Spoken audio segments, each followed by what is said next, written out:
Hello everyone and welcome back to the Football Zone podcast, episode number 7 today.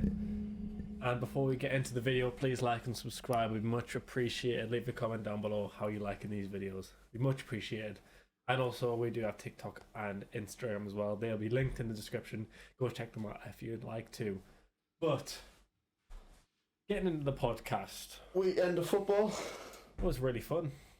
The games I watched, I'm trying to remember. I watched the Arsenal game, which was against Southampton. It was 1-1 draw, I believe it was.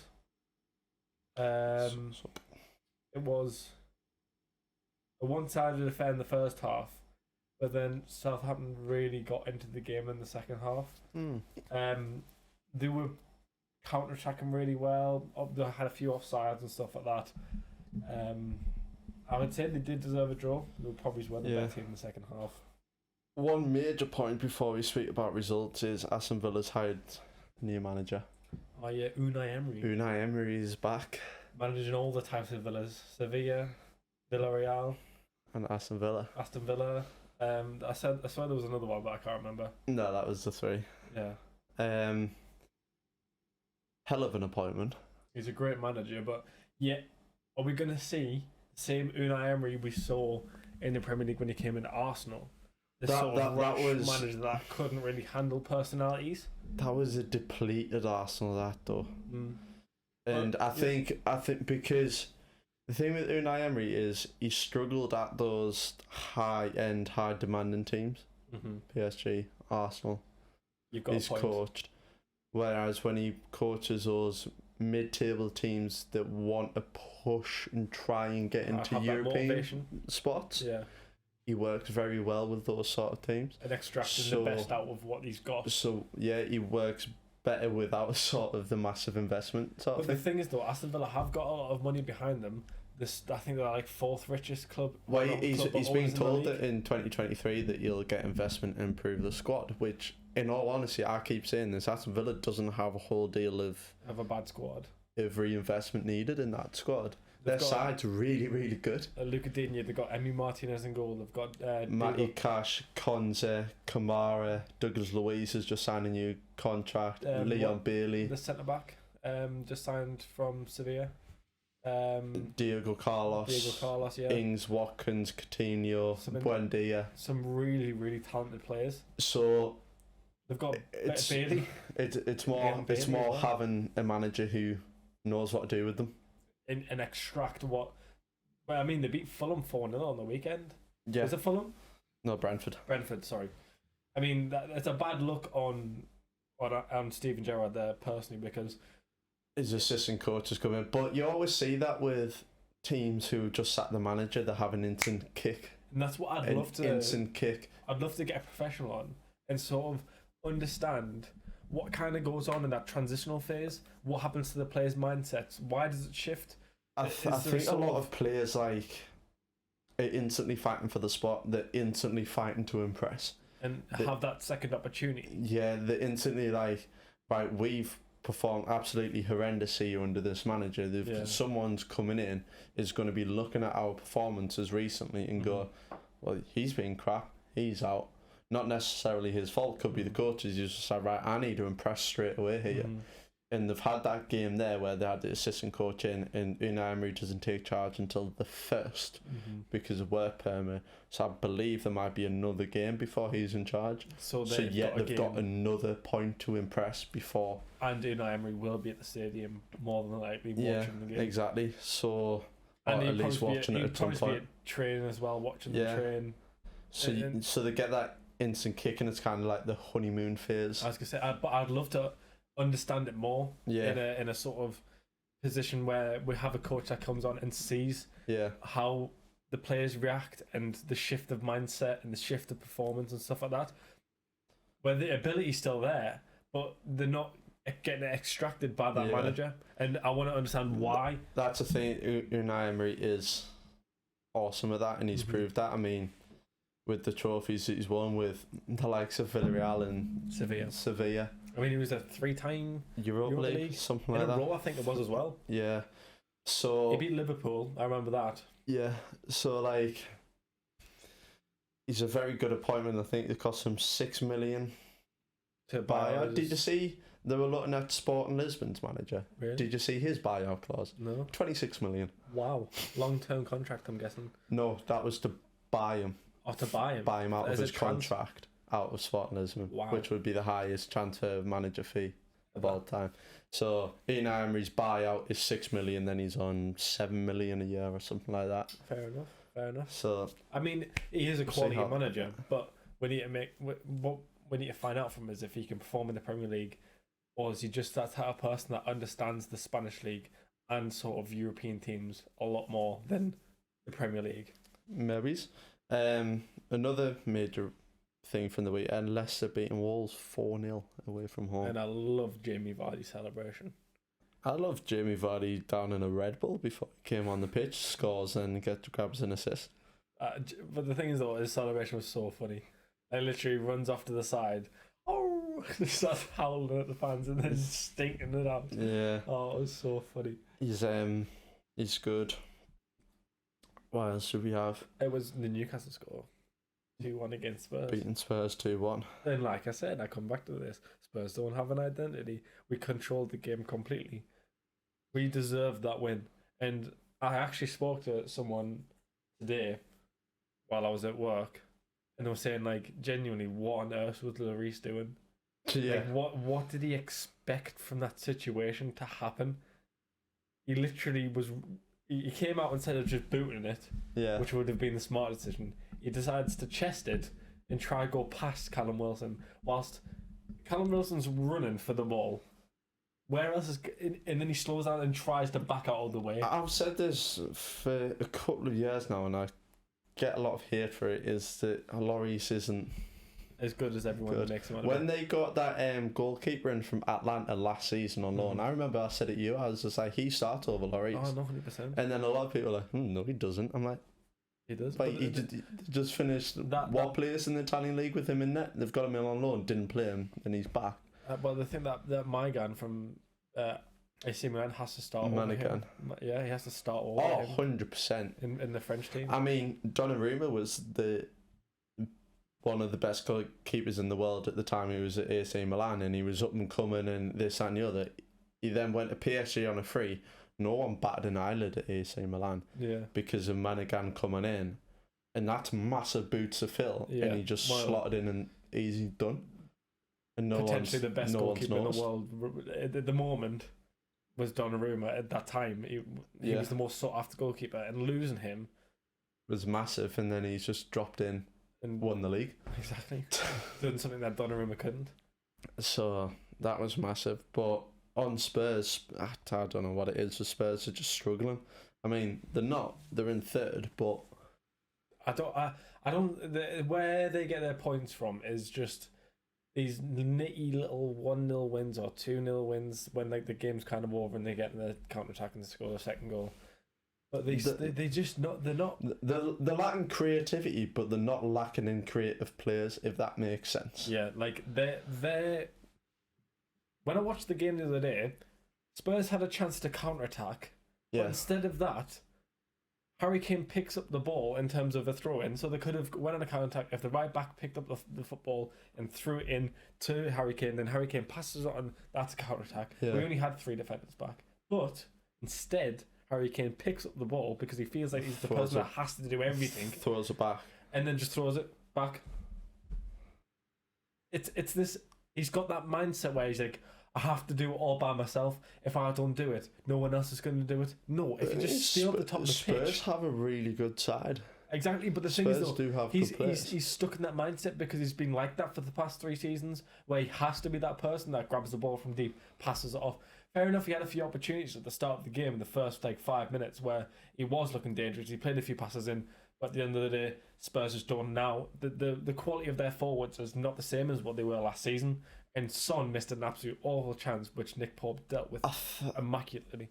I think they are struggling without having Kulusevski and Richarlison injured. The thing is, though, you've got 2 of the best attacking players in the world from last season, Harry Kane and Son, which they were already working well together in the first place before adding Kulusevski and Richarlison. They were, but now because Richarlison and Kulusevski are both injured. Lucas Moura has just come back from injury. They've went from playing the 3-4-3 to 3-5-2 and having 3 central midfielders and leaving those 2 up top.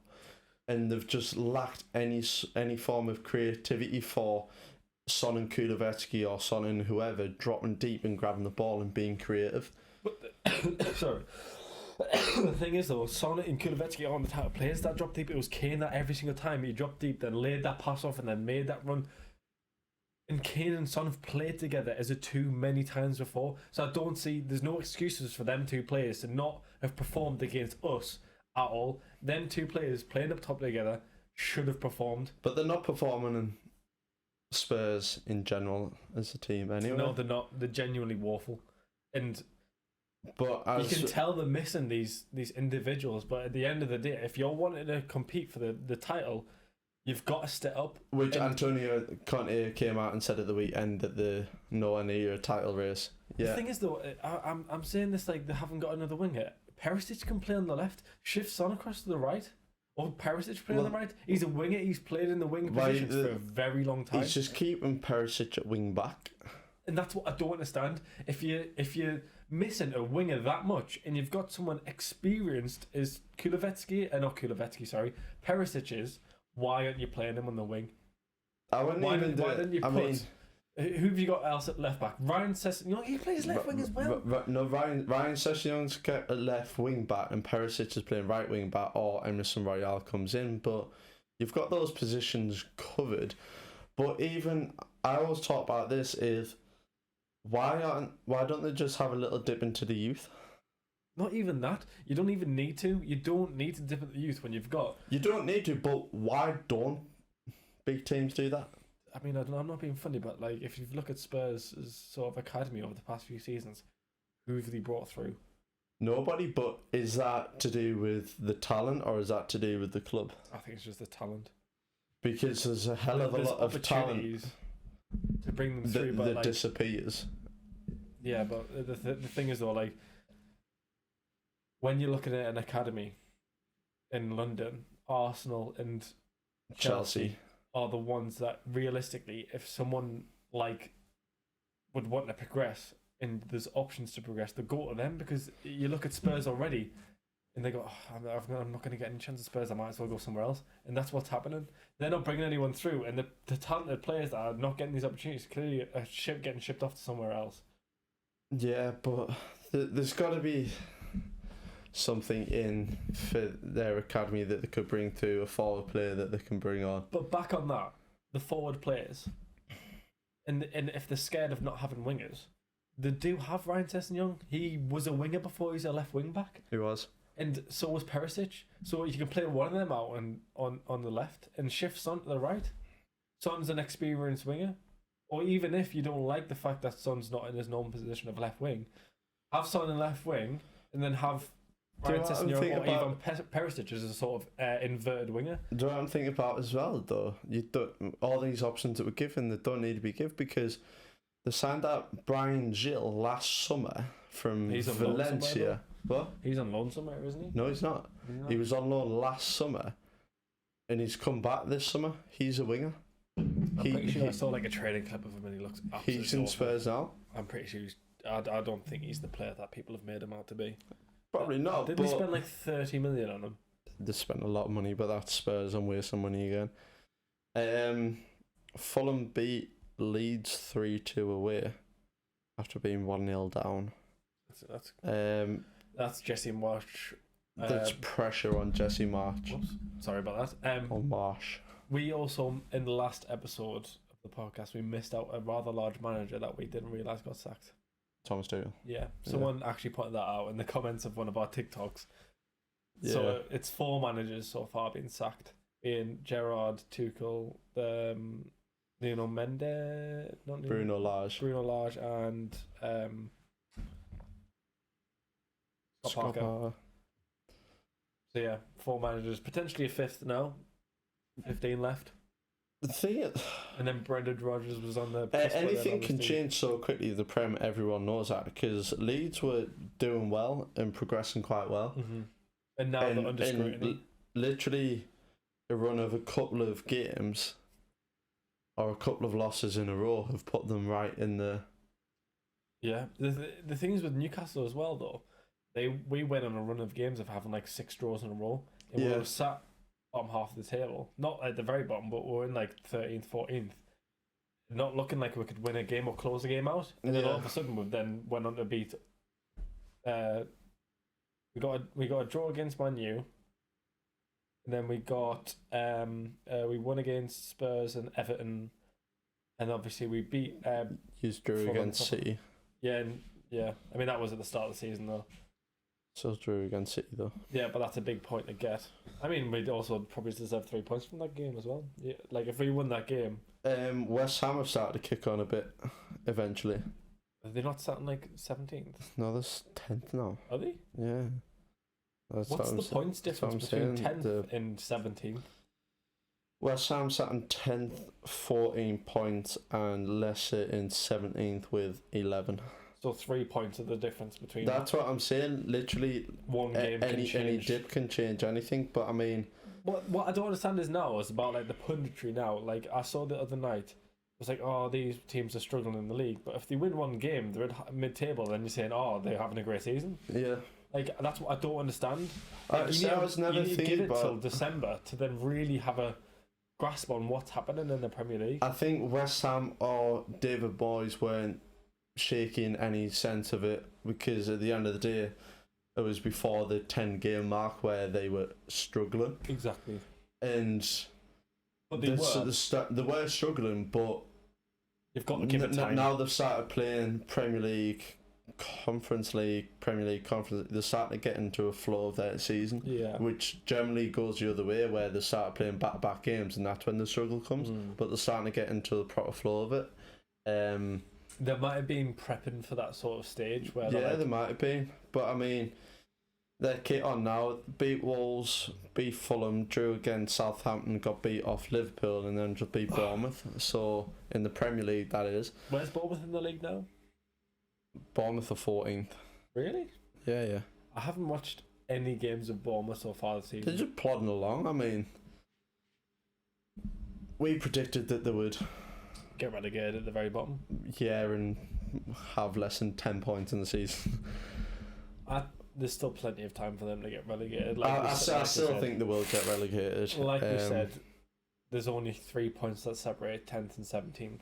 Yeah, anything can change, and that's how good the quality of the Premier League is now. Is every team outside of the top 8 or top 7 kind of expect to finish in that mid-table. Yeah, which is mental. Everyone. So if you look at the list of it, Brighton would expect to finish around 10th, West Ham higher, Brentford around that mark, Everton, Palace, Villa, Southampton, Leicester, Leeds, Wolves. I mean, the past few seasons, West Ham's been Europa League and Conference League, so you'd expect them to be around the European stage. But all these teams, you're looking at the squads, the coaches, the development of the teams and the way they play, you expect them all to be sat around that mid-table mark, which they all can't be. Yeah, exactly. So that's why the Premier League is the best league in the world and is always brilliant. Because it's so competitive. Each game going into, you don't know what the final score is going to be. You don't know what's going to happen. It's City. You know there's 3 goals in the game. Yeah. You stump for what's going to happen. Which in the Premier League, which is magnificent. When you go to watch a game, there's more intrigue behind it, because you're like, this team can genuinely get a result here. And it was it's Liverpool Brighton at home for you. It ended up being 3-3. Yeah. And it was a tough game for you. Yeah. And then also, then you won a bad run of form, then went and beat City 1-0 at home, and then the next game you then went and lost to Nottingham Forest. Yeah. Like, that's a sort of league that we're in. I mean, Chelsea Man U was the big game of the weekend, finished 1-1, and I think it was a good showing of tactical management from both managers, who is still getting used to, your big clubs in your squads in the Premier League. But it was a real tactical masterclass, particularly in that first half, where I was gonna say, but both of each other's tactics were just cancelling each other out every time. you could see how much Chelsea were getting dominated in the midfield within the first 30 minutes, and Man U just had that pocket of space that Casemiro and Bruno Fernandes could work in, and it allowed them to like flow through their midfield so effortlessly. And then they brought the defender off in Cucurella and brought Kovacic on, and you seriously saw a shift immediately in terms of how Chelsea were pressing. They were pressing Casemiro a lot more. Still, he was still able to operate in that situation because he's used to being pressed. Yeah. He's used to playing at such a high level, but he had less time on the ball and a lot less space, and it allowed for Chelsea to come back in the game more and hold the ball a little bit longer. Yeah. And you saw Thiago Silva play well in the back four actually with Chalobah. But yeah, it was a great game to watch. So just a good tactical showing in the Premier League, 100%. and the understanding of. I mean, Anthony yet again had a good game. He was active throughout the entire game in working through that right hand side channel, cutting inside. Obviously, had that big chance to put them 1-0 up in that in the first half, but at the end of the day, Casemiro came through and scored his first goal for Manchester United to bring it a draw. Yeah. Big news on Zidane as well. Oh, his comments saying that is your prediction going to come true? Soon I'll be back in managing. I've said it. How long have I said this for now? I've said about it a year and a half. But yeah, I've said it for a good year and a half, 2 years, that Zidane's next job will be the France job. Replacing Didier Deschamps. Didier Deschamps will retire at the end of the World Cup, and Zidane will take that job. And Zidane's a manager that's used to working with a lot of big personalities. The French squad is a full of personalities. The only time I questioned my thesis on that was when the PSG job came available. And I thought, could he potentially go and do that? But Which I think would have been a good job for him. Yeah. In the French league, working with some big players, has the opportunity to go for the Champions League, and a lot of financial backing behind him. But I think he is holding out for that job. And I think that's the right move. Like, realistically, he's won a World Cup with France. I think you're seeing a lot of club coaches wanting to be national coaches in the future at any point. Manager to ever win a Champions League with both teams he's played for and managed, and then win a World Cup for both teams that he's played for and managed. If he wins a World Cup with them. Oh yeah, surely. I'm just trying to think. There's no. Bobby Charlton? No. Did he win a Champions League with Man U? And then also win a... Did he ever... Oh, no, he never captained... He never managed England? No. No, he never... Yeah, he never... I mean, we've never won a World Cup since. I don't know why I've made that question. Exactly. No, I think he would be the first to do it. And that's an accomplishment of the highest sort of standards. But like I say, though, I think Guardiola wants to coach Spain at some point, or coach a national team at some point. I think Spain would be the one. Jurgen Klopp has said that after he finishes at Liverpool, he'll give it a year and potentially would want to coach Germany. I think if the opportunity arose at the moment, he would love to take the German job, but Well, no, it did, but he wanted to stay at Liverpool and then give it time. But in the position that Liverpool were in, I understand, but in the position Liverpool are now in. But I can't see Harsing Flick staying in that Germany job for too long. Really? No, not in the case that he'll get sacked because he's a world-class manager, and in the case that I think he'll get bored of national duty and want a club coach. He spent 1 year at Bayern, won everything, and then went to Germany with the German coach. So I mean, he could be a type of person that could be like, right, I'm bored of this now. I'm doing this. I'm bored of this. I'm doing this. I mean, if he wins the World Cup, I guarantee he'll leave. Yeah, probably. Because once you win it, what's the point in doing it? I can't see Germany winning the World Cup, but that's for another vid. What other stuff majorly happened over the weekend? I'm trying to think of games that I've also watched over the weekend. Haven't touched on. City, did they play on the weekend? I can't remember. Genuinely can't remember. What other games have I watched over the weekend? Messi tearing it up again. Scoring and 2 assists. actually, a topic of conversation that I would like to talk about Bring is it. how not annoyed, I'd say irritated that I'm at Roy Keane now, and how much he's defending Ronaldo. Oh, I saw It's getting a bit obsessive. Him and Gary. It's getting a bit obsessive, and I don't understand what has he got to defend? What leg has he got to stand on? It doesn't matter how good your past was, right? If you're not playing well now, what's the point in you starting a game if you're not a good player anymore? Right? He's not what he used to be. He doesn't press. And Manchester United are a team that press from the front and then press hard. And he's a player that doesn't press. You saw it, like I said before, in the Newcastle game, and when Manchester United played against Newcastle. Our defenders were so relaxed at the fact that they knew they had so much time on the ball because Ronaldo wasn't going to press them. Yeah. And that's why they ended up getting a draw against us. Yeah. Was it a draw? Did we drew against Man U, didn't we? I think you did, yeah. I mean, were you able to quickly check? But you can't keep on defending this person. He's walked off twice and he's left the stadium twice before the you drew 0-0 with them. Yeah, before the debrief even came through. Like, you can't be doing that. I'm not being funny. No matter how good you are of a player, you don't see Messi doing that. You don't see Messi just walking out if he doesn't play. Well, what was said was Neville said end it this week or create a truce to get to the World Cup and then end it between Man U and. I don't see what's wrong with that comment though. And he goes, there aren't many Man United fans who would now have Ronaldo in their starting 11. They are better without him. They score more goals without him and they win more points without him. Man United are a better team without him. I mean, do you see the guy went round Stamford Bridge, because obviously Ronaldo was massively linked to signing for Chelsea in the summer and in the coming winter transfer window, and asking all the Chelsea fans whether they would want him. Yeah. And like nine times out of 10, they were all like, not a chance. There was one. Remember when the guy was there was a fan that had the phone up and Tuchel was walking through signing people's stuff. And he was videoing, are we signing Ronaldo? He just went, no. Yeah. Like, no. He's a player that doesn't fit anyone's sort of project, be it. Like, he's a player that wants to just sit in the box, do none of the work, and wait for that chance to come to him. Like, fair enough.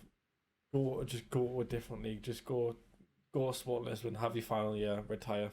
The thing is, though, there was that on him going to Sporting Lisbon is the chairman was interested in the move, but the coach didn't want him because he said that we're trying to build something for the future here and work with the team we've got, and him coming in would kind of disrupt and spoil that. And you've seen that with every single club he's went to since he's left Real Madrid. Juventus, he's stunted the growth, changed the system, changed the project. If you go back to your boyhood club, you've got to want to go back and work. I mean, Luis Suarez has gone back to his homeboy club in Uruguay. Yeah.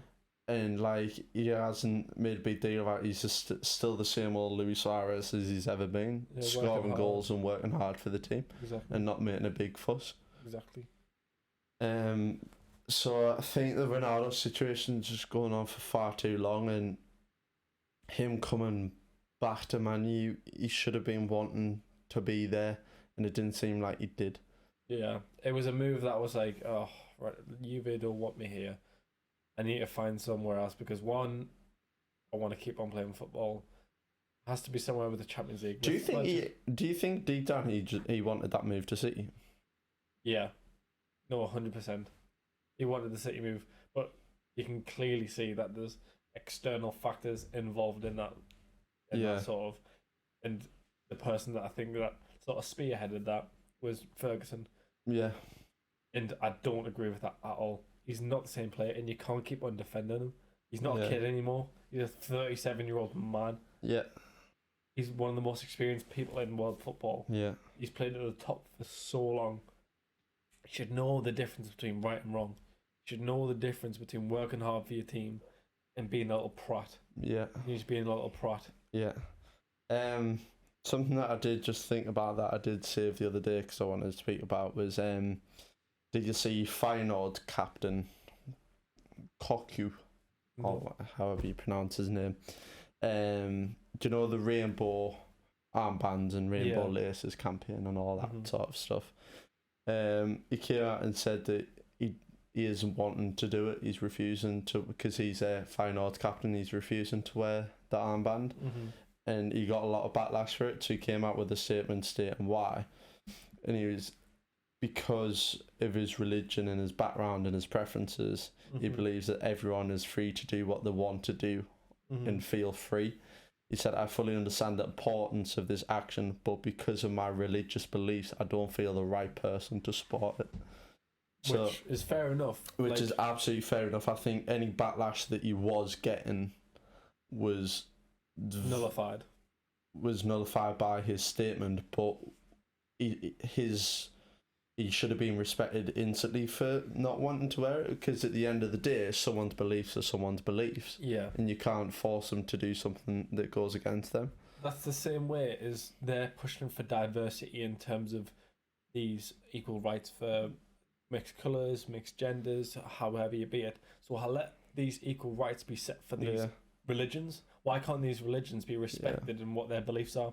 Yeah, I mean, he even went on to say, he said, I can imagine some people are disappointed with this. This is not my intention, although I realise that I may not immediately be able to take away that feeling with these words, but I hope that my choice for religious reasons will also be respected. So he's gone about it in the best way that you could possibly go, without trying to disrespect people. He was just refusing to wear it because of his own beliefs. He hasn't done anything wrong. And at the end of the day, you don't have to do it. And exactly, realistically, in the Premier League, they have a captain vote and stuff like that. They have a captain meeting. They all have to agree. If someone disagrees, then fair enough. They don't have to go through with it. It's the same for every single league. He's just that person that just doesn't. It was the same situation with taking the knee for Black Lives Matter campaign.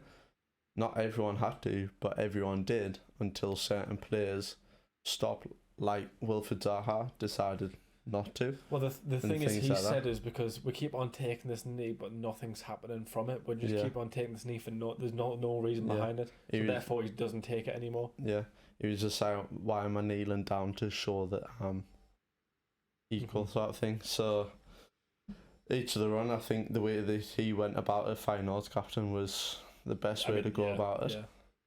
Yeah. The situation was correct. Yeah, absolutely. Any other major talking points of the weekend? Not that I can think of. Not that I can think of off the top of my head. Nope. I think that probably wraps it up for today. Yeah, probably does. This has been podcast number 7. Yeah. We're probably going to try and get a special guest on for podcast number 10. With it being our 10th podcast, we want to try and make it a special one. Maybe he's looking at an ex-goalkeeper or a potential coach, just so we can get some form of professionalism in terms of an opinion on the channel. Yeah. Let us know if you see this, if you have any ideas on who it might be. I guarantee nobody knows who it is. Yeah. But would love to know your opinions and stuff like that. And would love to know if you'd like to see that. But other than that, I think that wraps up today. Yeah, like, comment and subscribe, please. Exactly. TikToks and Instagrams linked down below. And thank you very much for watching.